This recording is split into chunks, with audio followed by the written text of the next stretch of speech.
အားလုံးပဲမင်္ဂလာပါ Ingyin education မှာယနေ့သင်ကြားမယ့်သင်ကြားရေး lesson ကတော့ G7 သင်ယူအခန်း2ရဲ့ Lesson-10 ပဲဖြစ်ပါတယ်ဆရာတို့ worksheet 3ကိုရောက်ပါပြီပုံစံနံပါတ်1ကိုဆက်လက်လေ့လာလိုက်ရအောင်ပါပုံစံနံပါတ်1မှာအောက်ပါတို့ကိုရှင်းပါအဖြေကိုထက်ကိန်းတစ်ခုတည်းဖြင့်ပြပါလို့ပြောထားပါတယ်ဆရာတို့ကထက်ကိန်းတစ်ခုတည်းပုံစံဖြင့်ဖော်ပြပေးရမှာပဲဖြစ်ပါတယ်နံပါတ်ကကြီး 2 power 4 into 2 cube into 2 square လို့ပေးထားပါတယ်အခြေတူချင်းမြောက်ရင်ထညွန်းချင်းပေါင်းပြရတာပဲဖြစ်ပါတယ်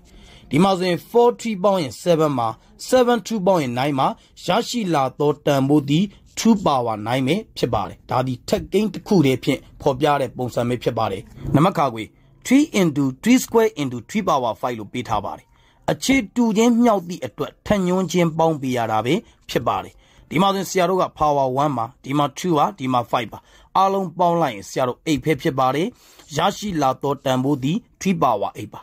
နံပါတ်ကငယ်5 power 4 into 5 into 5 power 8လို့ပေးထားပါတယ်အခြေတူချင်းမြောက်ရင်ထညွန်းချင်းပေါင်းပြရတာပဲဖြစ်ပါတယ်4 1ပေါင်းရင်5ပါ5 8ပေါင်းရင်13ပဲဖြစ်ပါတယ်ရရှိလာသောတန်ဖိုးသည်5 power 13ပါနံပါတ်ကကြီး4 power 7 into 4 power 5 into 4 cube လို့ပေးထားပါတယ်အခြေတူချင်းမြောက်ရင်ထညွန်းချင်းပေါင်းပါခွန်5ပေါင်းရင်12ပါ12 3ပေါင်းရင်15ပဲဖြစ်ပါတယ်ရရှိလာသောတန်ဖိုးသည်4 power 15ပါနံပါတ်က -8 the whole square into -8 လို့ပေးထားပါတယ်ဒီမှာဆရာတို့အခြေသည် -8 ပါ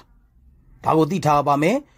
အခြေတူချင်းမြောက်ရင်ထညွန်းချင်းပေါင်းပါတယ်ဒီမှာထညွန်းက2ပါဒီမှာထညွန်းက1ပါပေါင်းလိုက်ရင်3ပဲဖြစ်ပါတယ်ရရှိလာသောတန်ဖိုးသည် -8 the whole cube ပဲဖြစ်ပါတယ်ဒါသည်ဆရာတို့ကထက်ကိန်းတစ်ခုတည်းပုံစံပဲဖြစ်ပါတယ်နံပါတ်စာလုံး -6 the whole power 4 into -6 the whole cube လို့ပေးထားပါတယ်အခြေတူချင်းမြောက်ရင်ထညွန်းချင်းပေါင်းပါမယ်4 3ပေါင်းရင်7ပဲဖြစ်ပါတယ်ရရှိလာသောတန်ဖိုးသည် -6 the whole power 7ပဲဖြစ်ပါတယ်ယနေ့သင်ကြားပေးခဲ့တဲ့ပုံစံနံပါတ်1ရဲ့ရှင်းလင်းချက်ကိုနားလည်လိမ့်မယ်လို့ထင်ပါတယ်အားလုံးကိုကျေးဇူးတင်ပါတယ်ရှင်လန်းချမ်းမြေ့ကြပါစေဗျာ